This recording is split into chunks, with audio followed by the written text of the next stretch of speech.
ফীহি রিজালুন ইউহিব্বুনা আন ইয়াতাতাহহারু আল্লাহু ইউহিব্বুল মুত্তাহহিরিন। আন আবি আইয়ুব আল আনসারী রাদিয়াল্লাহু তাআলা আনহু قال قال رسول الله صلى الله عليه وسلم إذا آتيتم الغائط فلا تستقبلوا القبلة ولا تستدبروها ولكن شرقوا أو غربوا রাহ বুখারী মুসলিম। সম্মানিত জুমার সালাতে উপস্থিত দ্বীনি মুসলিম ভাই ও বোন, প্রশংসা আল্লাহর জন্য, শান্তি অবতীর্ণ হোক আল্লাহর রাসূলের উপর সাল্লাল্লাহু আলাইহি ওয়াসাল্লাম। আজ জুমার খুতবায় সংক্ষিপ্ত সময়ে বক্তব্যের বিষয় পেশাব পায়খানা হতে পবিত্রতা অর্জন ও পেশাব পায়খানার পদ্ধতি, অজু করব মর্মে প্রস্তুতি চলছে। আমরা অত্র জুমার খুতবার প্রারম্ভে আলোচনা পেশ করেছিলাম রাতের সালাত। তারপরের আলোচনা ছিল অজুর ফজিলত। তাতে আমরা অনেক কথা অবগত হয়েছিলাম। তার একটি গুরুত্বপূর্ণ কথা অবগত হয়েছিলাম যে অজু করলে সব পাপ মুছে যায়, তখন তার সালাতটা নফল হিসাবে হয়, তার মান বাড়িয়ে দেওয়ার জন্য। তারপরে আমরা অবগত হয়েছিলাম অজু কিভাবে ভেঙে যায়। আজকে অবগত হব অজুর পূর্বের জরুরি কিছু কাজ। আল্লাহ তাআলা এ ব্যাপারে বলেন ফীহি রিজালুন, সেখানে কোবা মসজিদের আশেপাশে কতগুলি লোক রয়েছে, ইউহিব্বুনা আন ইয়াতাতাহহারু, তারা পবিত্রতা অর্জন করাকে ভালোবাসে। আল্লাহু ইউহিব্বুল মুত্তাহহিরিন, আর যারা পবিত্রতা অর্জন করে আল্লাহ তাদের ভালোবাসে। এ ব্যাপারে আমরা ধারাবাহিকভাবে আলোচনা আরম্ভ করি। বিশিষ্ট সাহাবী আবু আইয়ুব আনসারী রাদিয়াল্লাহু তাআলা আনহু বলেন, রাসূল সাল্লাল্লাহু আলাইহি ওয়াসাল্লাম একদা বললেন, ইদা আতাইতুমুল গায়তা, যখন তোমরা পেশাব পায়খানার জন্য আসবে, ফালা তাস্তাকবিলুল কিবলাতা ওয়ালা তাস্তাদবিরুহা, তখন তোমরা কাবা ঘর কিবলাকে সামনে করো না, কিবলাকে কাবা ঘরকে পিছনে করো না। ওয়ালাকিন শাররিকু ওয়া গাররিবু, তবে মদিনাবাসী তোমরা শোনো, তোমাদের থেকে কাবা ঘর উত্তরে রয়েছে, মর্মে তোমরা পশ্চিমমুখী হয়ে বা পূর্বমুখী হয়ে পেশাব পায়খানার কাজ পূর্ণ করতে পারো। তবে মদিনাবাসী তোমাদের পূর্ব পশ্চিমে মুখ করলে কোনো সমস্যা নেই। অত্র বুখারী মুসলিমের হাদিসে রাসূল সাল্লাল্লাহু আলাইহি সাল্লাম জোরালোভাবে আদেশ করলেন যে তোমরা কিবলা কাবা ঘরকে পেশাব পায়খানার সময় সামনে বা পিছনে করো না। এখানে একটি কথা অনেক বিদ্বান্তা মেনে নেননি, অনেক বিদ্বান্তা মেনে নিয়েছেন।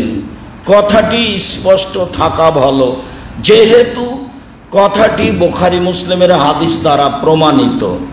আব্দুল্লাহ ইবনে উমর রাদিয়াল্লাহু তাআলা আনহু বলেন, ইরতাকাইতু ফাওকা বাইতে হাফসা, আমার বোন হাফসার বাড়ির ছাদের উপরে আমি একদা উঠলাম।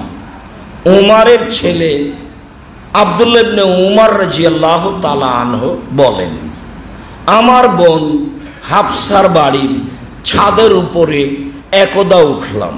ফারাআইতুন নবিয়্য সাল্লাল্লাহু আলাইহি সাল্লাম ইয়াকজি হাজাতাহু মুস্তাকবিরাল কিবলা ও মুস্তাকবিলা শাম, দেখি তিনি পেশাব পায়খানার কাজ পূর্ণ করছেন কাবা ঘরকে পিছন দিকে করে আর বাইতুল মুকাদ্দাসকে সামনের দিকে করে। হাদিস বুখারী মুসলিম। তাতে এক শ্রেণীর বিদ্বান বলতে চাইলেন যে পেশাব পায়খানার ঘরটি ঘেরা হোক অথবা ফাঁকা জায়গায় হোক, কোনো সময়তেই তাকে পিছনে বা সামনে রাখা যাবে না। এক শ্রেণীর বিদ্বান বলতে চাইলেন যে ঘেরা জায়গায় করা যায়, প্রমাণে দলিল আছে বুখারী মুসলিম হতে। ফাঁকা জায়গায় করা যায় না। এক শ্রেণীর বিদ্বান বলতে চাইলেন যে সামনের দিকে কখনো করা যাবে না, পিছনের দিকে করা যেতে পারে। আমরা কথা ছোট খাটো হালকা করে দিই। তা হলো কোনো কারণবশত যদি কাবা ঘর সামনে বা পিছনে হয়ে যায়, তাহলে ঘেরা স্থানে হতে পারে, সামনে অন্তরাল আট থাকলে হতে পারে, অন্যথায় ফাঁকা জায়গায় কোনো সময়তেই কাবা ঘর কেবলাকে সামনে ও পিছনে করা যাবে না। সালমান ফারসি রাদিয়াল্লাহু তাআলা আনহু বলেন, নাহানা রাসূলুল্লাহ সাল্লাল্লাহু আলাইহি সাল্লাম আন নাস্তাকবিলাল কিবলাতা লিগায়তিন ওয়া লিবাউলিন। আল্লাহর নবী আমাদেরকে নিষেধ করেছেন পেশাব পায়খানার সময় কেবলাকে কাবা ঘরকে সামনে ও পিছনে করতে নিষেধ। ওয়ান নাস্তানজিয়া বিল ইয়ামিনে, ডান হাত দিয়ে পানি খরচ পবিত্রতার কাজ অর্জন করতে নিষেধ করেছেন। ওয়ান নাস্তানজিয়া বে আকাল্লা মিন সালাসাতে আহজারিন, পানি ছাড়া পবিত্রতা অর্জন করলে 3 ঢেল 3 বার টিস্যু পেপার ব্যবহার করা ছাড়া নিষেধ করেছেন। ঢেল ব্যবহার করলে 3টি করতে হবে। আওয়ান নাস্তানজিয়া বে আজমিন আও রাজি, গোবর দিয়ে আর হাড় হাড্ডি দিয়ে পবিত্রতা অর্জন করতে নিষেধ করেছেন। বুখারী মুসলিম। অত্র হাদিসের প্রথম বাক্য অবগত হয়েছি, কোনো অবস্থায় কেবলা সামনে ও পিছনে করা যাবে না। পরের অংশ, ডান হাতে পানি খরচ পবিত্রতা অর্জন করা যাবে না, ডান হাত মর্মে। আয়েশা রাদিয়াল্লাহু তাআলা আনহা বলেন, কানাত ইয়াদু রাসূলিল্লাহ সাল্লাল্লাহু আলাইহি ওয়াসাল্লাম ইউমনা লিতামিহি ওয়া তাহুরিহি, আল্লাহর নবীর ডান হাত খান ছিল খাদ্যের জন্য আর ভালো পবিত্র কাজের জন্য। ওয়া ইয়াদিহুল ইউসরা, আর বাম হাত খান ছিল লেখালাইহি ওয়া মাকানা মিন আদা, পেশাব পায়খানা থেকে পবিত্রতা অর্জন করার জন্য আর দুনিয়াতে যা কিছু আছে অপবিত্র খারাপ কিছু তা ধরার জন্য বা হাতটি ব্যবহার করার জন্য ছিল আল্লাহর নবীর বাম হাত।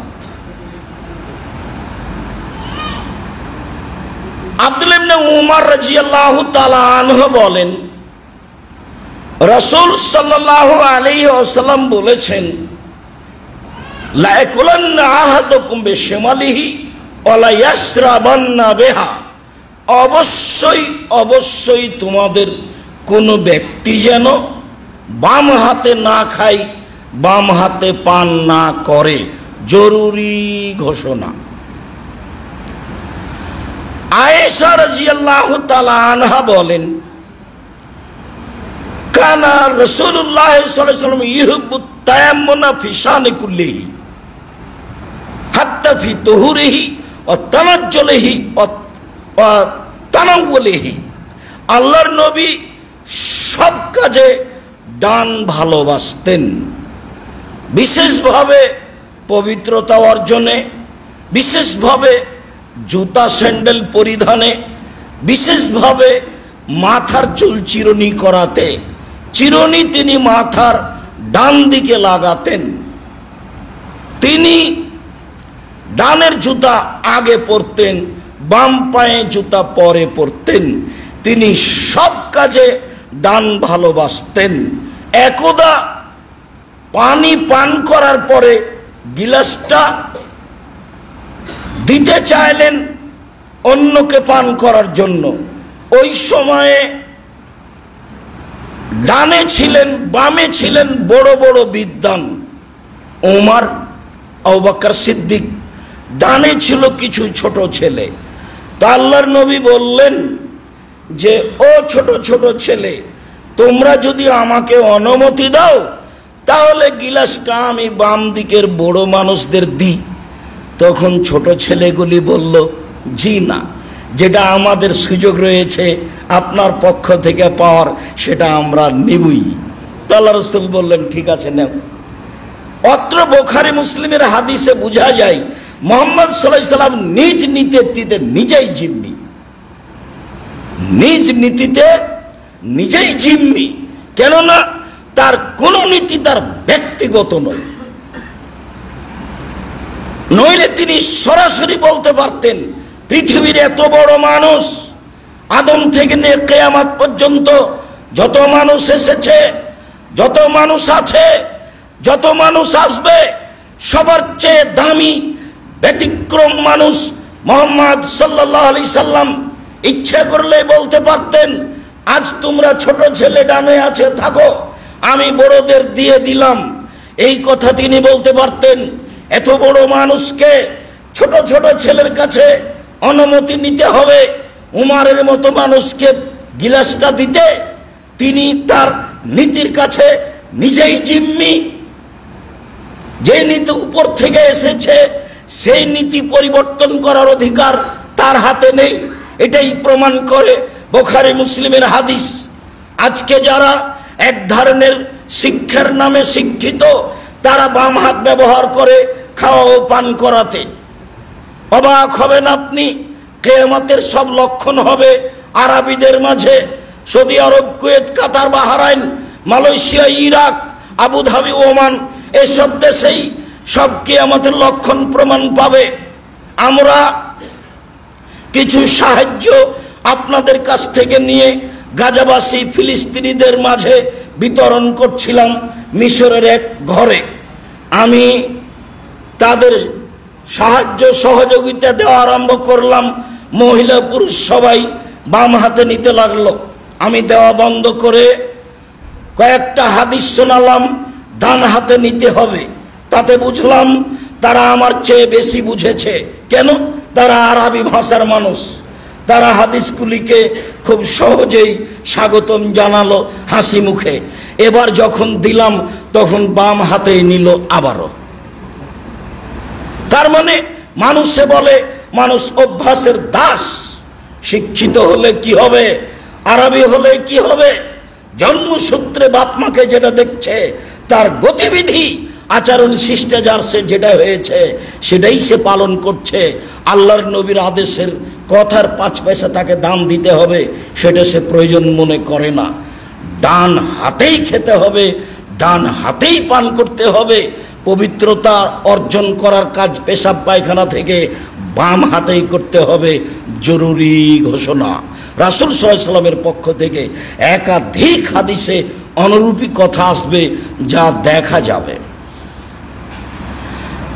আবু হুরায়রা রাদিয়াল্লাহু তাআলা আনহু বলেন, রাসূল সাল্লাল্লাহু আলাইহি ওয়াসাল্লাম বলেছেন, ইযা শারিবা আহাদুকুম ফালায়াতানাফাস ফিল ইনাই, যখন তোমাদের কেউ পানীয় জিনিস পান করবে, চা বা পানি, তখন সেই জন্য তাতে ফোঁক না দেয়।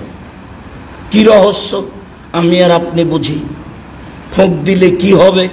তিনি না করে দিলেন, তা দিতে পাবে না। তারপরে তিনি বললেন, ওয়াইদা আতা আহাদুকুমুল খালা, যখন তোমাদের কোনো ব্যক্তি পেশাব পায়খানার জন্য আসবে টয়লেটে, শৌচালয়ে, ফালা ইয়ামাসসু যাকারাহু বিয়ামিনিহি, সে যেন তার পুরুষ অঙ্গ, স্ত্রী অঙ্গ ডান হাত দিয়ে স্পর্শ না করে।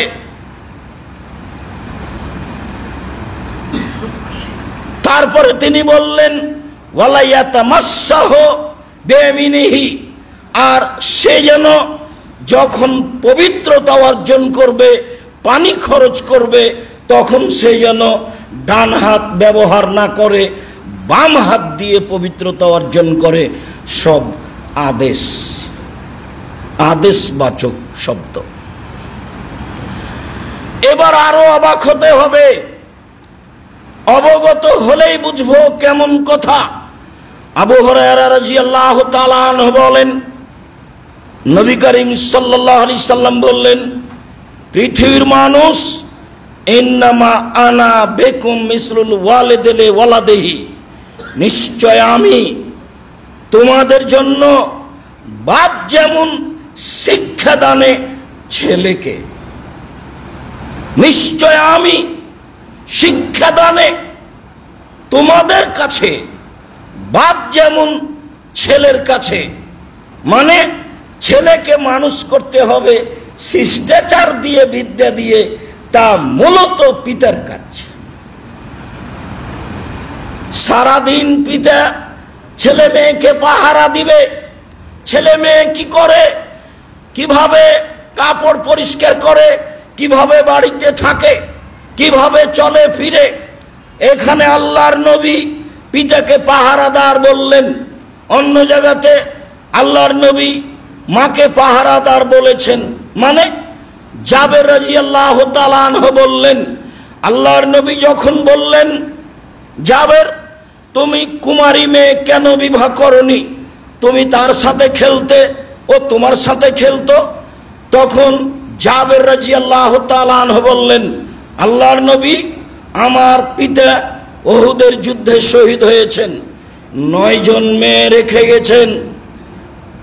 আনা আক্রাহু আনা তাজাওয়াজা মিসলাহুন্না, তাদের মতো কম বুদ্ধির মেয়ে, ছোট মেয়ে, বয়সে কম, এমন মেয়ে আমি বিবাহ করতে চাইনি 4টা কারণে। আমি বয়সের মেয়ে, বুদ্ধি রাখে, ছেলে মেয়ে লালন পালন করতে পারবে, এরকম মেয়েকে বিবাহ করেছি। তালাক প্রাপ্তা মেয়ে বিবাহ করেছি 4টা কারণে। 1, লিতুআল্লিমাহুন্না, আমার স্ত্রী যেন আমার বোনদেরকে বিদ্যা শিখাতে পারে।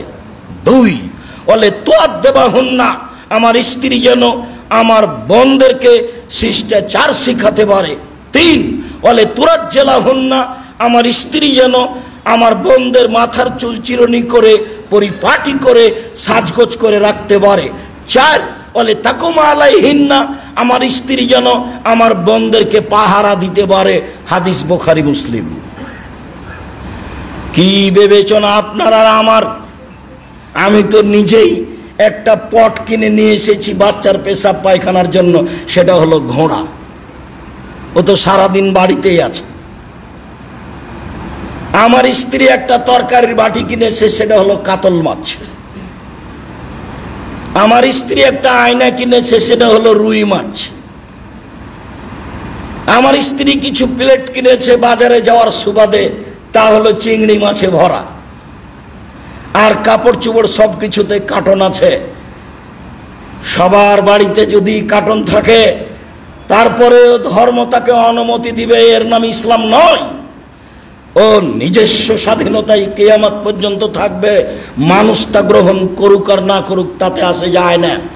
আয়েশা রাদিয়াল্লাহু তাআলা আনহা বলেন, আল্লাহর নবী বাড়িতে ঢুকলে পাত্র জাতীয় যা থাকতো ছবি মূর্তি সব ভেঙে দিতেন, আর কাপড় জাতীয় যা থাকতো ছবি মূর্তি সব ছিঁড়ে ফেলতেন।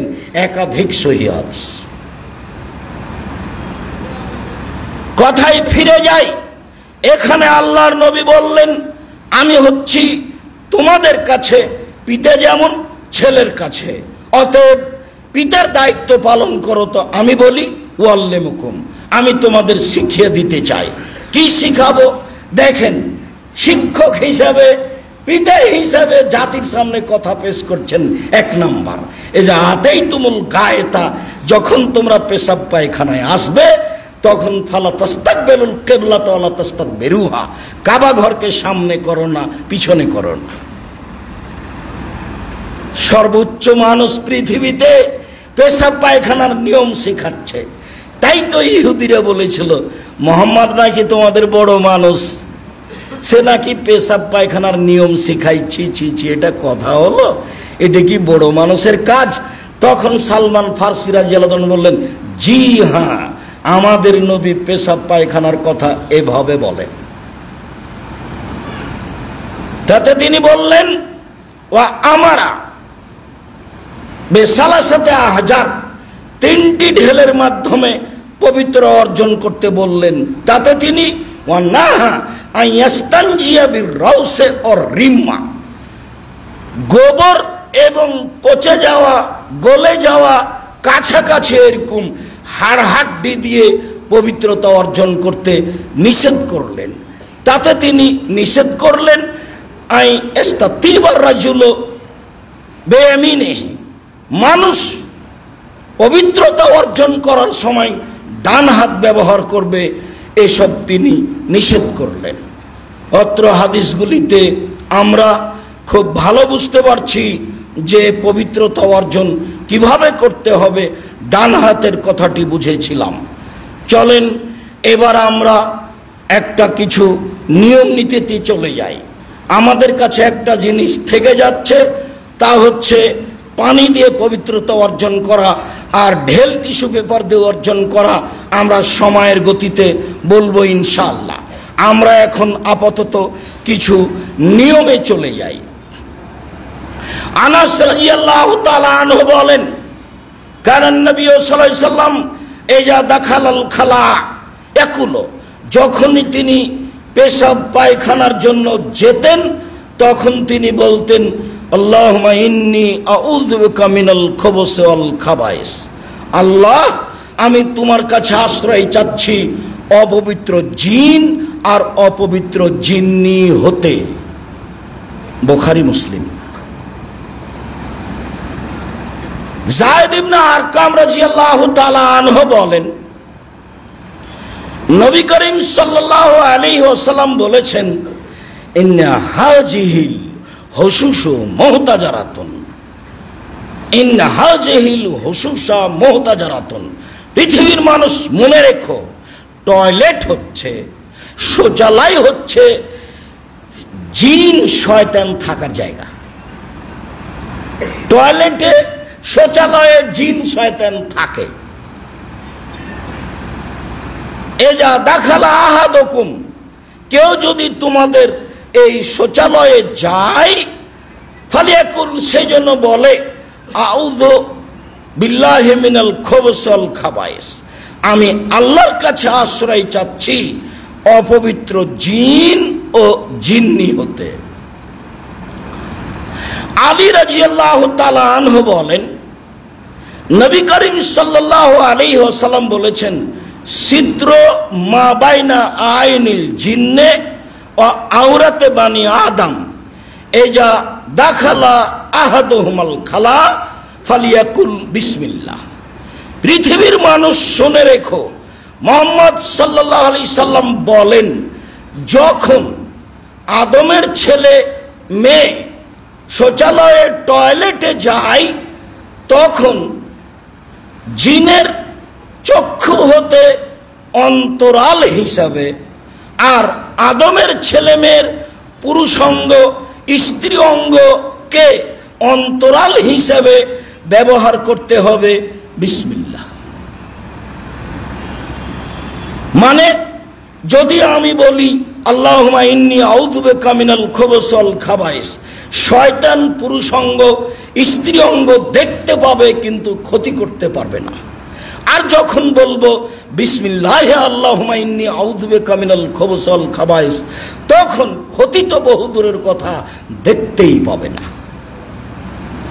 রাসূল সাল্লাল্লাহু আলাইহি সাল্লাম জিনের, শয়তানের চোখের অন্তরাল আর আদম সন্তানের পুরুষাঙ্গ স্ত্রী অঙ্গের অন্তরাল হিসাবে বিসমিল্লাহকে ঘোষণা দিলেন। তাহলে আজ থেকে নিয়মিত বলতে শিখবো যে বিসমিল্লাহি আল্লাহুম্মা ইন্নী আউযু বিকা মিনাল খুবুসি ওয়াল খাবায়েস। আব্দুর রাজ্জাক সাহেব, একটা কথা বাকি থেকে গেল, বলবো কি বিসমিল্লাহির রহমানির রহিম, আল্লাহুম্মা ইন্নী আউযু বিকা মিনাল খুবুসি ওয়াল খাবায়েস? জি না, যেভাবে এসেছে ওভাবে বিসমিল্লাহি আল্লাহুম্মা ইন্নী আউযু বিকা মিনাল খুবুসি ওয়াল খাবায়েস, এভাবেই রাসূল সাল্লাল্লাহু আলাইহি ওয়াসাল্লাম বলেছেন। জাবের রাদিয়াল্লাহু তাআলা আনহু বলেন, কানান নবী সাল্লাল্লাহু আলাইহি ওয়াসাল্লাম ইজা আরাদাল বিরাজা ইনতালাকা হাত্তা লা ইয়ারাহু আহাদুন। যখন আল্লাহর নবী পেশাব পায়খানার প্রয়োজন মনে করতেন, তখন মাঠে যেতেন যেতেন যেতেন, এমন এক জায়গায় চলে যেতেন যখন আর কেউ দেখতে পেত না। তাহলে বাড়িতে টয়লেট ছিল না। আমাদেরই তো কয়দিন আগে ছিল বাড়ি থেকে 200 গজ দূরে টয়লেট, আবার ঘরে হয় নাকি?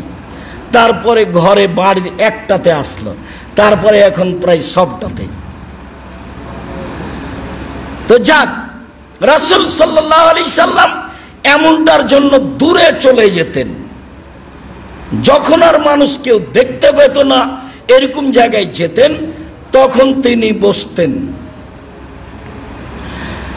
জাবের রাদিয়াল্লাহু তাআলা আনহু বলেন, কারণ নবী সাল্লাল্লাহু আলাইহি সাল্লাম ইজা আরাদাল হাজাতা ফালা ইয়ারফাউ সাওবাহু হাত্তা ইয়াদনুয়া মিনাল আরদে। আল্লাহর নবী যখন পেশাব পায়খানার জন্য বসতেন, তখন বসতেই কাপড়টা উঠাতেন না। যখন একেবারে মাটি কাছাকাছি হতেন, তখন তিনি নিজের শরীর থেকে কাপড় সরাতেন। নিয়ম, মুহাম্মদ সাল্লাল্লাহু আলাইহি সাল্লাম পেশাব পায়খানার নিয়ম শেখাচ্ছেন। অবাক হতে হবে, কাপড়টা কখন শরীর থেকে সরাতে হবে সেই কথা মুহাম্মদ সাল্লাল্লাহু আলাইহি সাল্লাম আজ থেকে নিয়ে 1450 বছর পূর্বে বলে গেছেন।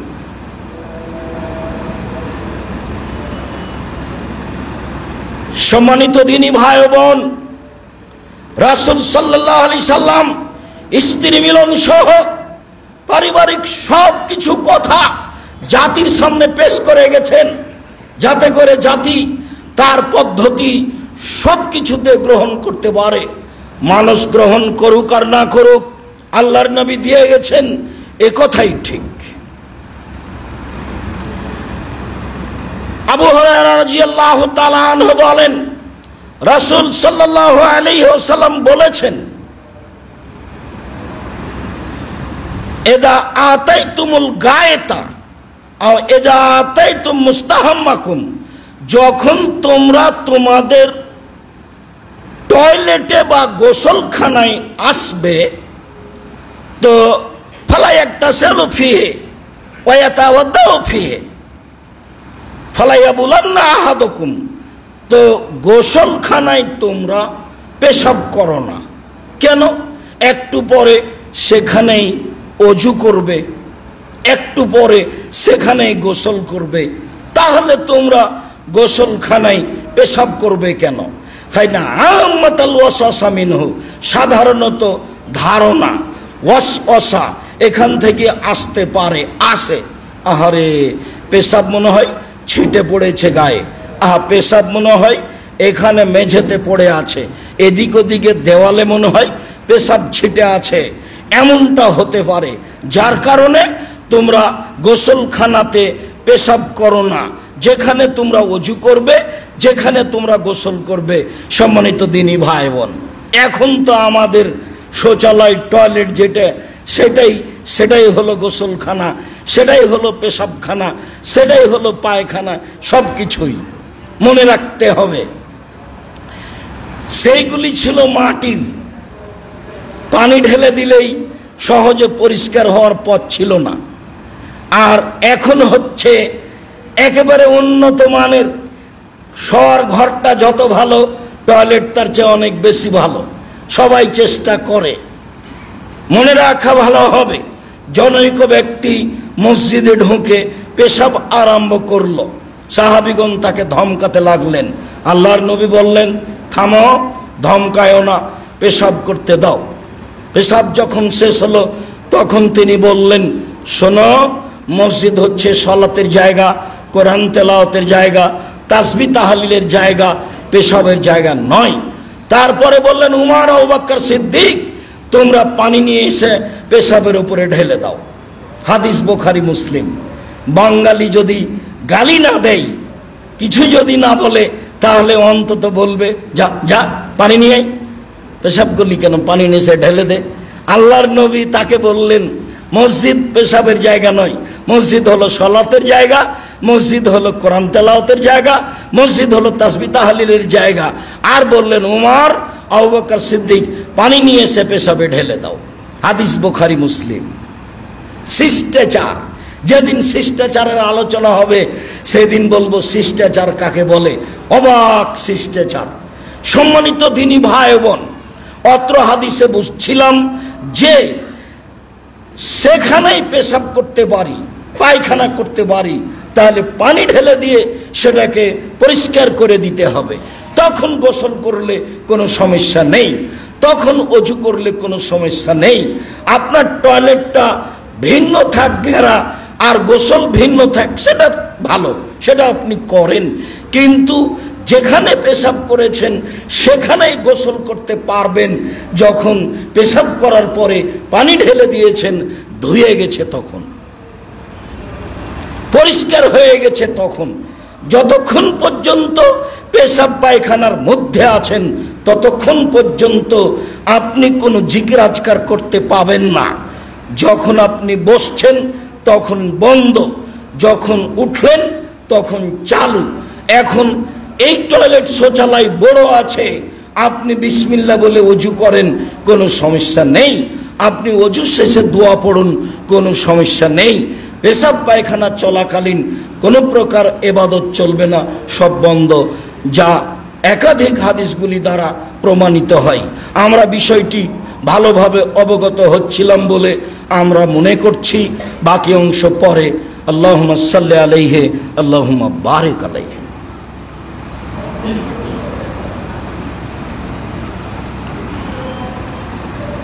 আলহামদুলিল্লাহি ওয়াহদা ওয়াসসালাতু ওয়াসসালামু আলা মান লা নাবিয়্যা বা'দা। আনাস রাদিয়াল্লাহু তাআলা আনহু বলেন, কানান নবী সাল্লাল্লাহু আলাইহি ওয়াসাল্লাম ইয়াদখুলুল খালা, যখন আল্লাহর নবী পেশাব পায়খানায় টয়লেটে যেতেন, ফা আহমেলু আনা ও গোলামুন এদাওয়াতান মিন মাইন আও আনাজাতান ইস্তানজিবিল মায়ে, আল্লাহর নবী শৌচালয়ে ঢুকলেই আমি আনাস আর একজন গোলাম সহ পানি নিয়ে সেখানে উপস্থিত হতাম। তিনি পানি দিয়ে পবিত্রতা অর্জন করতেন। পেশাব পায়খানার পরে তিনি পানি ব্যবহার করেই পবিত্রতা অর্জন করতেন। আবু হুরায়রা রাদিয়াল্লাহু তাআলা আনহু বলেন, কানান নবী সাল্লাল্লাহু আলাইহি ওয়াসাল্লাম ইজা দাখালাল খালা, যখন আল্লাহর নবী পেশাব পায়খানার জন্য টয়লেটে শৌচালয়ে প্রবেশ করতেন, ফা আতাইতুহু বিমাইন ফি তাওরিন, আমি একটা মগে জগে আমি পানি নিয়ে উপস্থিত হতাম। ফায়াস্তানজিবিল মায়ে, তিনি পানি দিয়ে পবিত্রতা অর্জন করতেন। সুম্মা মাসা ইয়াদাহু আলাল আরজে, পবিত্রতা অর্জন করার পরে হাত মাটির ওপরে মারতেন, মাটির ওপরে হাতটা ঘষে দিতেন, তারপরে হাত ডলে ধুয়ে পরিষ্কার করতেন। বোঝা যাচ্ছে যে পেশাব পায়খানার পরে পানি খরচ করার পরে হাত মাটি দিয়ে বা সাবান দিয়ে মাজতে হবে এবং ধুইতে হবে। সাবান দিয়ে কতটুকু পরিষ্কার হবে হবে এ কথাই ঠিক, তবে রাসূল সাল্লাল্লাহু আলাইহি সাল্লাম মাটি ব্যবহার করতেন, হয়তোবা তার ভিতরে যোগ্যতা বেশি আছে অপবিত্রতাকে দূর করার জন্য। তবে আমরা এখন আরো উন্নত মানের পদার্থ ব্যবহার করছি, তাতে আমরা বুঝছি যে আমাদের হাত পরিষ্কার হয়েছে। আপনি করোনা কি দিয়ে ঠেকাবেন, কেউ বুঝলো না। যখন করোনা এসেছিল তখন আমি বলেছিলাম মুহাম্মদ সাল্লাল্লাহু আলাইহি সাল্লামের পদ্ধতি কেউ দেখলো না। আলেম ওলামাও দেখলো না, নগদ বলল 3 ফুট। আমি বললাম কিয়ামত পর্যন্ত হবে না, পায়ের সাথে পা মিলাইতে হবে, এটাই চূড়ান্ত সিদ্ধান্ত। সিদ্ধান্ত পরিবর্তন করতে হলে মুহাম্মদ সাল্লাল্লাহু আলাইহি সাল্লামকে আবার দুনিয়া আসতে হবে। যেহেতু মুহাম্মদ সাল্লাল্লাহু আলাইহি সাল্লাম কিয়ামত পর্যন্ত আর কোনোদিন আসবেন না, কাজে তার নিয়ম কিয়ামত পর্যন্ত পরিবর্তন হবে না। মুসাফা করলে পাপ মিটে যায়, তিনি বলেছেন 2 হাত ত্রিউত্থকের পূর্বে সব পাপ মিটে যাবে। আর বলছে মুসাফা করা হবে না। একজন মাওলানা বিমানবন্দরে বললেন একজনকে যে আমি মুসাফা করি না। তিনিও বড় আলেম, 2-1 খাদেম দেখলাম। আল্লাহ ভালো জানে কে কিভাবে চলে, কে কি করে, ধর্মকে কিভাবে মানে। আলেম হলেই যে ধর্ম মানবে এমনটা কথা নয়, ধর্ম মানতে হবে রাসূল সাল্লাল্লাহু আলাইহি সাল্লামের নীতিতে, আর তাকদীরকে বিশ্বাস করতে হবে। হোক না কেন করোনা, মুসাফা করবই, যা হবে হবে। পৃথিবী সৃষ্টির 50,000 বছর পূর্বে যদি করোনা লেখা থাকে তাহলে মুসাফাই হয়ে যাবে, আর যদি না লেখা থাকে তাহলে মুসাফা কেন, তার গায়ের সাথে যদি গাও লাগিয়ে বাকি জীবন থাকে হবে না। এভাবে বিশ্বাস করতে হবে ভাগ্যকে। তাহলে আপনি ভাগ্যকে বিশ্বাস করেন, এটা বোঝা যাবে। এমনিতে বলেছেন আপনি ভাগ্যকে বিশ্বাস করেন, ভুল হিসাব, আপনি ভাগ্যকে বিশ্বাস করেন না। সম্মানিত দিনী ভাই বোন, বলছিলাম পবিত্রতা অর্জন করা পানি দিয়ে, পানি দিয়ে পবিত্রতা অর্জন করা। আবু আইয়ুব আনসারী রাদিয়াল্লাহু তাআলা আনহু বলেন, এই আয়াতটি যারা পানি দিয়ে পবিত্রতা অর্জন করে তাদের ব্যাপারে অবতীর্ণ হয়েছে। কোন আয়াতটি? ফিহি রিজালুন, কুবায় কতগুলি আনসার রয়েছেন, তাদের ব্যাপারে এই আয়াত নাজেল হয়েছে। ইহুব্বুনা আয়াতাতাহহারু, তারা ভালোবাসে পবিত্রতা অর্জন করতে, আর আল্লাহ ভালোবাসেন ওদের যারা পবিত্রতা অর্জন করে। ফাকালা রাসূলুল্লাহ সাল্লাল্লাহু আলাইহি সাল্লাম, ইয়া আহলাল আনসার, ও আনসার সাহাবীগণ, শোনো তোমরা, ইন্নাল্লাহ কাদ আলসা আলাইকুম ফিত তাহুর, তোমাদের পবিত্রতার ব্যাপারে আল্লাহ তাআলা প্রশংসা করেন। ওমা তাহুরুকুম, তোমাদের পবিত্রতা কি? তোমাদের পবিত্রতার ব্যাপারে আল্লাহ প্রশংসা করেন, বলো তো তোমাদের পবিত্রতা কি? তাহলে বোঝা যাচ্ছে আল্লাহর নবী গায়েব জানতেন না। নিজের সাহাবী, নিজের আশেপাশে থাকেন, কি পবিত্রতা অর্জন করেন তিনি নিজেই জানেন না। জিজ্ঞাসা করছেন তোমাদের পবিত্রতা কি, আল্লাহ কেন তোমাদের প্রশংসা করেন? তখন তারা বলছেন যে আরে শোনেন, নাতাওয়াজ্জা বিল মায়ে, পানি দিয়ে ওযু করি। এক, ও নাগতাসিলু মিনাল জানাবা, পানি দিয়ে ফরজ গোসল করি। ও নাস্তানজি বিল মায়ে, পানি দিয়ে পেশাব পায়খানা থেকে পবিত্রতা অর্জন করি। পানি দিয়ে পেশাব পায়খানা থেকে পবিত্রতা অর্জন করি, এইটা মনে থাকার কথা। একবার অবগত হয়েছি, আবার হচ্ছি। এক, পানি দিয়ে ওযু করি। 2, পানি দিয়ে ফরজ গোসল করি। 3, পানি দিয়ে পেশাব পায়খানার পরে পবিত্রতা অর্জন করি। তখন আল্লাহ রাসূল বলছেন, হুয়া দাকা ফালাইকুম, হ্যাঁ এটাই সেটাই, এটাই হলো প্রশংসা করার মাধ্যম। তোমরা এটা শক্তভাবে ধরো, তোমরা এটা শক্তভাবে ধরো। অত্র আয়াত, অত্র হাদিসকে বিকৃত করে ভারত বাংলাদেশের এক শ্রেণীর মানুষ ধরেছে যে পানি দিয়ে পবিত্রতা অর্জন করার পূর্বে ঢেল টিস্যু পেপার ব্যবহার করতে হবে, 40 কদম হাঁটতে হবে, পায়ের উপরে পা উঠাতে হবে, খক খক করে কাশতে হবে, তাহলেই মূলত পবিত্রতা অর্জন হবে। এই কথা আল্লাহ বলেছেন এখানে। আল্লাহে, আল্লাহর কসম, এমন কথা আল্লাহ এখানে বলেননি, এমন কথা মুহাম্মদ সাল্লাল্লাহু আলাইহি সাল্লাম বলেননি। যদি তাই হতো, পবিত্রতা অর্জন যদি সেভাবেই করতে হতো, তো পুরুষেরা 40 কদম হাঁটবে, মহিলারা হাঁটবে না। পবিত্রতা শুধু তাদেরই লাগবে, মহিলাদের লাগবে না। মহিলারাও তাহলে ঢেল নিয়ে 40 কদম হাঁটবে, পায়ের উপরে পা উঠাবে, খক খক করে কাশবে, তাদেরও পবিত্রতা যা, এদেরও পবিত্রতা তা। ধর্ম তো আর একজনের জন্য খাস হয়নি, পবিত্রতা তার একজনের জন্য খাস হয়নি, তখন তারা আর এ কথা বলবে না। যদি মহিলা এইভাবে ঢেল নিয়ে হাঁটে তাহলে আপনাকে কেমন কেমন লাগবে, তো আপনি যখন ঢেল নিয়ে এভাবে হাঁটবেন তখন মহিলাকেও কেমন কেমন লাগবে। উভয়ই সমান সমান স্থানে। কাজেই ধর্ম এমন নয়, বরং এটা লজ্জা না থাকার প্রমাণ, বরং এটা বাড়াবাড়ি।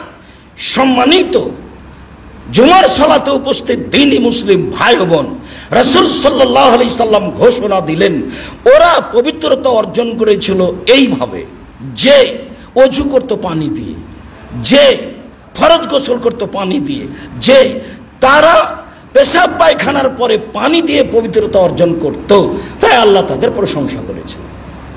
কথা এটাই ঠিক। এইবার পবিত্রতা অর্জন করে যখন বের হবেন তখন আয়েশা রাদিয়াল্লাহু তাআলা আনহা বলেন আল্লাহর নবী বলেছেন যে যখন পেশাব পায়খানা থেকে খারাজা মিনাল খালায়ে বের হলে বলবে গোফরানাকা, আল্লাহ তোমার কাছে ক্ষমা চাচ্ছি। আলহামদুলিল্লাহিল্লাযী আযহাবা আনিল আযা, এ হাদিস ঠিক নয়, এটা চলবে না। এ হাদিস ঠিক নয়, এটা চলবে না। শুধু গোফরানাকা, 3 বার নয়, 1 বার তোমার কাছে ক্ষমা চাচ্ছি, এটুকুই শেষ। এরপরের অংশে যাই। রাসূল সাল্লাল্লাহু আলাইহি ওয়াসাল্লাম পবিত্রতা অর্জন করার ব্যাপারে যেই কথাগুলি স্পষ্ট করলেন তার মধ্যে জরুরি কথা থাকলো যে বাম হাতে পবিত্রতা অর্জন করতে হবে। তার মধ্যে জরুরি কথা থাকলো যে আল্লাহর নবীকে ঢেল, আল্লাহর নবী হাড় এবং পেশাব, গোবর এবং কয়লা দিয়ে পবিত্রতা অর্জন করতে নিষেধ করলেন। আব্দুল্লাহ ইবনে মাসউদ রাদিয়াল্লাহু তাআলা আনহু বলেন আল্লাহর নবী বললেন লা তাস্তানজু বিরজিয়ে ওয়ালা বিররাউসে, তোমরা গোবর দিয়ে এবং হাড় হাড্ডি দিয়ে পবিত্রতা অর্জন করো না। আব্দুল্লাহ ইবনে মাসউদ রাদিয়াল্লাহু তাআলা আনহু বলেন কাদেমান নবী সাল্লাল্লাহু আলাইহি সাল্লাম কাদেমা আলান নবী সাল্লাল্লাহু আলাইহি সাল্লাম আবদুল জিন্নে, একদা জিনের একটা দল নবীর কাছে আসলো। একদা জিনের একটা দল নবীর কাছে এসে বলছে আল্লাহর নবী ইনহা উম্মাতাক ইয়া রাসূলুল্লাহ, হে আল্লাহর রাসূল আপনি আপনার উম্মতকে নিষেধ করে দিন আইয়াস্তানজু বিররাউসে অল এদামে অল হামামা, ওরা যেন হাড় হাড্ডি দিয়ে পবিত্রতা অর্জন না করে, ওরা যেন গোবর দিয়ে পবিত্রতা অর্জন না করে, ওরা যেন কয়লা দিয়ে পবিত্রতা অর্জন না করে। কেন? ইন্নাল্লাহ জাআলা ফিহা রিজকান লানা, আল্লাহ তাআলা এগুলি আমাদের জন্য রুজি করে দিয়েছে। জিনেরা এসে বলছে যে এইটা আল্লাহ আমাদের জন্য রুজি খাদ্য করে দিয়েছেন। গোবর খাদ্য, আমার ফেলে দেওয়া হাড় হাড্ডি খাদ্য, কয়লা খাদ্য। কিভাবে খাদ্য এটা আমার আপনার বুঝার প্রয়োজন নেই, হয়তো বা স্বাদটা আমি যা পেয়েছি এখন তার চেয়ে বেশি করে দেওয়া হয়েছে। আল্লাহ তাআলা যেদিন সব জান্নাতীকে নাস্তা দিবেন, প্রথম নাস্তা, তখন সারা পৃথিবীকে রুটি বানাবেন। চাঁপাই নবগঞ্জের মহিলারা যেভাবে রুটি বানায় 2 হাতে, আল্লাহ তাআলা তার নিজ হাতে তার মতো যেভাবে তার জন্য সাজে তিনি 2 হাতে রুটি বানাবেন সারা পৃথিবীকে দিয়ে, আর মাছের কলিজা দিয়ে নাস্তা দিবেন মানুষকে। তখন তো বুড়িগঙ্গার নদীর পানি থাকবে। তাহলে আর অবাক হওয়ার কি আছে? সেদিন এই স্বাদ থাকবে। আমরা হলাম আল্লাহর মেহমান, নাস্তার ব্যবস্থা তিনি করবেন, মানে যা তিনি পেশ করবেন তা পৃথিবীতে হবে, পরকালে হবে প্রথম খাদ্য, যা ভিন্ন ধরনের অবাক হবে। ক্ষমতার মালিক তিনি, স্বাদে পরিবর্তন করে দিবেন তিনি, দেখতে পরিবর্তন করে দিবেন তিনি। অতএব আপনি আপনার উম্মতকে নিষেধ করে দেন তারা যেন এইগুলি পবিত্রতার জন্য ব্যবহার না করে। এইগুলি আল্লাহ আমাদেরকে রুজি হিসেবে দিয়েছে। অবশ্যই অংশটা ভালো বুঝেছি। আজকের জুমার খুতবার কাছাকাছি শেষের দিকে আসি। হুযায়ফা ইবনে ইয়ামান রাদিয়াল্লাহু তাআলা আনহু বলেন, খুব বিশিষ্ট সাহাবী, আতান নবী সাল্লাল্লাহু আলাইহি ওয়াসাল্লাম সুবাতাতা কওমিন ফাবালা কায়েমান। আল্লাহর নবী জনগণের আবর্জনা ফেলার জায়গায় আসলেন। জনগণ যেখানে আবর্জনা ফেলে, বাড়িঘর পরিষ্কার করে ডাস্টবিন এরকম জায়গায় আল্লাহর নবী আসলেন, দাঁড়িয়ে পেশাব করলেন। বুখারী মুসলিম। দাঁড়িয়ে পেশাব করলেন, বুখারী মুসলিম। এই পর্যন্ত শেষ।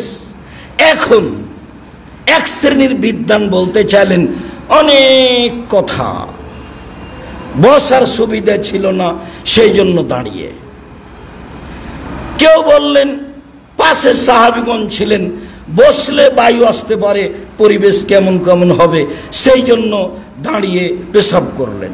কেউ বললেন একটা রোগ ছিল, দাঁড়িয়ে করলে তা ভালো হয়ে যায়, সেই জন্য করলেন। মানুষ এমন ভাবে লেগে গেল যে একটাও ঠিক হলো না। নাসিরউদ্দিন আলবানী রাহিমাহুল্লাহ বললেন এগুলি ঠিক নয়, এ কথা বহুদিন আগেও বিদ্বানগণ বলেছেন। অতএব আল্লাহ রাসূল বসে পেশাব করেছেন, এটা তার নীতি, আর দাঁড়িয়ে পেশাব করেছেন, এটাও তার নীতি। কাছাকাছি আর একটা হাদিস বলি, এরপরে সমাধায় আসি। আয়েশা রাদিয়াল্লাহু তাআলা আনহা বলেন, মান হাদ্দাসাকুম কানা নবী সাল্লাল্লাহু আলাইহি সাল্লাম ইয়াবুলু কায়ামান ফালা তুসাদ্দিকুহু। পৃথিবীর মানুষ শুনে রেখো, কেউ যদি তোমাদেরকে বলে মুহাম্মদ সাল্লাল্লাহু আলাইহি সাল্লাম দাঁড়িয়ে পেশাব করেছেন, তাহলে তোমরা বিশ্বাস করো না। আমি আয়েশা রাদিয়াল্লাহু তাআলা আনহা বলছি, মা কানা নবী সাল্লাল্লাহু আলাইহি সাল্লাম ইয়াবুলু কায়ামান। আল্লাহ রাসূল জিন্দেগিতে কখনো দাঁড়িয়ে পেশাব করেননি। তাহলে মুখামুখি হয়ে গেল। এইটা আবু দাউদের হাদিস, আর আগে যেটা হলো অনুমোদনে, সেটা হলো বুখারী মুসলিমের হাদিস। তখন বিদ্বানগণ বলেছেন বসে পেশাব করা সুন্নাত, প্রয়োজনে দাঁড়িয়ে পেশাব করতে পারে। স্বাভাবিক টয়লেটে দাঁড়িয়ে পেশাব করলে তো পেশাব চতুর্দিকে ছিটে গেছে, আর একজন তার জন্য বসা সেখানে সহজ নয়। তবে মনে রাখতে হবে কোনো প্রকার উত্তরে যেতে হবে না, আঁকা বাঁকা হওয়ার কোনো প্রয়োজন নেই। দুটাই হাদিস স্ব স্থানে সহি। নিয়মিত বসে পেশাব করবেন। যদি অনুকূলে না হয়, পরিস্থিতি পরিবেশ প্রতিকূলে মনে হয়, তখন আপনি দাঁড়িয়ে পেশাব করবেন। দাঁড়িয়ে পেশাব করা জায়েজ মাত্র। সম্মানিত জুমার সালাতে উপস্থিত দ্বীনি মুসলিম ভাই বোন, আমরা পেশাব পায়খানার একটি বিস্তারিত সুন্দর বিবরণ পেশ করছিলাম, যা আপনি নিজেও দেখতে পারেন রিয়াজুস সালেহিনে, যা আপনি নিজেও দেখতে পারেন মেসকাতে, যা আপনি নিজেও দেখতে পারেন আমাদের বই পুস্তকে। এরপরে আমরা আপনাদের সাথে জরুরি কয়েকটি কথা বলি। তার প্রথম কথা হচ্ছে এই, ইনশাআল্লাহ আমরা ধারাবাহিকভাবে বিষয়ভিত্তিক আলোচনা করে যাব অত্র সেন্টারের জুমার সালাতের খুতবায় ইনশাআল্লাহ। তাতে আমাদের আসবে এরপরে মেসওয়াক, তারপরে আসবে অজুর পদ্ধতি, যা অজুর পূর্বে লাগে সেগুলো সিরিয়াল স্বাভাবিক থাকবে ইনশাআল্লাহ। তারপরের কথা হলো এই, আজকে মদিনা বিশ্ববিদ্যালয়ের 4 জন টিচার, তারা প্রফেসর মদিনা বিশ্ববিদ্যালয়ের, তারা মদিনা বিশ্ববিদ্যালয়ে তাদের দায়িত্ব পালন করো। তো আপনাদের জামিয়া সালাফিয়ায় 1 সপ্তাহ থেকে দাস দিচ্ছিলেন, আপনাদের ছেলেদের সামনে তারা পাঠদান করছিলেন। আজকে আসরের পরে এখানে পাঠদান করবেন তারা, অনুবাদে থাকবে আব্দুল্লাহ। আপনারা বসতে চাইলে নাম রেজিস্ট্রেশন করে বসতে হবে, কেননা সেই হিসাবে থাকবে চেয়ারের ব্যবস্থা। এরপরে যেটা আপনাদের সাথে জরুরি কথা আমার, সেটা হলো এই যে আমি আপনি জামিয়া সালাফিয়ার খুব কাছের মানুষ, আমি অন্তত মনে করি। যদি আপনার অন্তরে কোনো দুর্বলতা থেকে থাকে সেটা আপনার ব্যাপার। আমি জীবন বাজি রেখেই জামিয়া সালাফিয়াকে ভালোবেসেই দিনের কাজ করে যাচ্ছি। এতে আমার ব্যক্তিগত কোনো সুবিধাও নেই। আমি অন্য কিছু করে বাকি সময়টা আমি কাটাতেও চাই না। জামিয়া সালাফিয়ার মাধ্যমেই একে সামনে রেখেই বাকি জীবন কাটাতে চাই, আর এটাকেই পরকালীন বিনিময় হিসাবে ধরে জাতির সামনে বলতে চাই যে এদেশের শিরক মুক্ত প্রতিষ্ঠান জামিয়া সালাফিয়া, বিদআত মুক্ত প্রতিষ্ঠান জামিয়া সালাফিয়া, দলমুক্ত প্রতিষ্ঠান জামিয়া সালাফিয়া, হিংসা মুক্ত প্রতিষ্ঠান জামিয়া সালাফিয়া নিখুঁতভাবে দিন ধর্ম শিখিয়ে দেওয়ার এদেশের সর্ববৃহৎ প্রতিষ্ঠান জামিয়া সালাফিয়া। আপনি যখন অত্র সেন্টারে জুমার খুতবায় উপস্থিত হবেন তখন আপনি নিজেকে মনে করবেন আমি জামিয়া সালাফিকে ভালোবাসি, আব্দুর রাজ্জাক সাহেবের কথা শুনি, কোরআন হাদিসের বলেন, এই জন্য তাই আমরা এসেছি, কিছু জানবো বুঝবো, জামিয়া সালাফিকে ভালোবাসা দেখাবো। ভালোবাসা দেখাবেন আল্লাহকে সন্তুষ্ট করার জন্য। তখন আমি বলবো বাড়ি থেকে বের হওয়ার সময়তে খালি হাতে বের হবেন না, 10 টাকা হলেও। সবাই অংশগ্রহণে থাকবেন, যারা আমরা এখানে কর্মচারী আছি তারাও, আমি নিজেও ইনশাআল্লাহ সবাই অংশগ্রহণ করব। তখন আমাদের সব কাজগুলি ধীরে ধীরে সুন্দর হবে এবং সহজ হবে। আমি এই কথাটা মেনে নিতে বলি রাসূলের 2টি কথা থেকে। একটি কথা, প্রত্যেক দিন সকালে 2 জন ফেরেশতা আকাশ থেকে নেমে এসে একজন বলেন, আল্লাহ যে যতটুকু দিল তুমি তার পূর্ণ করে দাও, যে যতটুকু দিল না তুমি তার ক্ষতি করে দাও। কঠিন কথা নয়, হাদিস তো বুখারী মুসলিম। যা দিল তা পূর্ণ করে দাও, যা দিল না ওই পরিমাণ ক্ষতি করে দাও। যেটুকু দিতে চাচ্ছিল দিল না সেই পরিমাণ ক্ষতি করে দাও। ফেরেশতা দাবি জানাই আল্লাহর কাছে। আর একটা কথা সব সময় বলি, আল ইয়াদুল উলিয়া খায়রুম মিন ইয়াদিস সুফলা, দেওয়া হাত ভালো নেওয়া হাতের চেয়ে। আর অস্থায়ী অনাবাসিক নূরানি উচ্চ শিক্ষা ভালোদের কোরআন শিক্ষার ব্যাপারে, উচ্চারণ শিক্ষার ব্যাপারে বাচ্চা পাঠালে পরে আব্দুল্লাহর সাথে কথা বলবেন। বলছিলাম সম্মানিত দিনী ভাই বোন, আসেন আমরা পবিত্রতা অর্জনের কথা বলছিলাম। তাতে আজকে সবচেয়ে যেটা সুন্দর মনে রাখার মতো বুঝেছি সেইটা হলো কখনো কেবলার দিকে মুখ করে বা পিছন করে পেশাব পায়খানা করা হবে না। তাতে যেটা বুঝেছি যে এতদিন বলছিলাম আল্লাহুম্মা ইন্নী আউযু বিকা মিনাল খুবুসি ওয়াল খাবায়েস, আরেকটা শব্দ লাগাতে হবে বিসমিল্লাহ। তাহলে শয়তান আমার ক্ষতি করা তো বহু দূরের কথা, ও দেখতেই পাবে না, ওকে আমি কানা করে দিয়েছি। আরো যেটা জোরালো বুঝেছি সেটা পবিত্রতা অর্জনের মাধ্যম হলো বাম হাত। সব সময় বাম হাত দিয়ে পবিত্রতা অর্জন করতে হবে, ডান হাত নয়। জরুরি কথা যে পানি দিয়ে পবিত্রতা অর্জন করতে হবে, আগে ঢেল টিস্যু পেপার পরে পানি, এ কথা নয়। যখন পানি থাকবে না তখন ঢেল টিস্যু পেপার ব্যবহার করব। যা রাসূল সাল্লাল্লাহু আলাইহি সাল্লামের কর্ম থেকে আমরা নিজেরা অবগত, সময়ের গতিতে বিষয়ভিত্তিক আমরা খুতবা অবগত হব ইনশাআল্লাহ। আল্লাহ আমাদের যারা মারা গেছে তুমি তাদের কবরের শাস্তি মাফ করো। আমরা যারা অসুস্থ তুমি তাদেরকে আরোগ্য দান করো, আল্লাহুম্মা আমিন। অসুস্থকে সুস্থ করে দাও, আল্লাহুম্মা আমিন। আমরা যারা বেঁচে আছি, আমরা সাধারণ মানুষ, আমরা তোমার দরবারে জুমার খুতবার শেষে জোরালো দাবি জানাচ্ছি, তুমি আমাদেরকে তোমার রাসূলের পদ্ধতিতে বেঁচে থাকার সুযোগ করে দাও। আমাদের কর্মকাজে ব্যবসা বাণিজ্যে বরকত দাও, নিরাপত্তা দাও, দেশে শান্তি নিরাপত্তা দাও। তুমি আমাদের দাবি দাওয়া কবুল করো।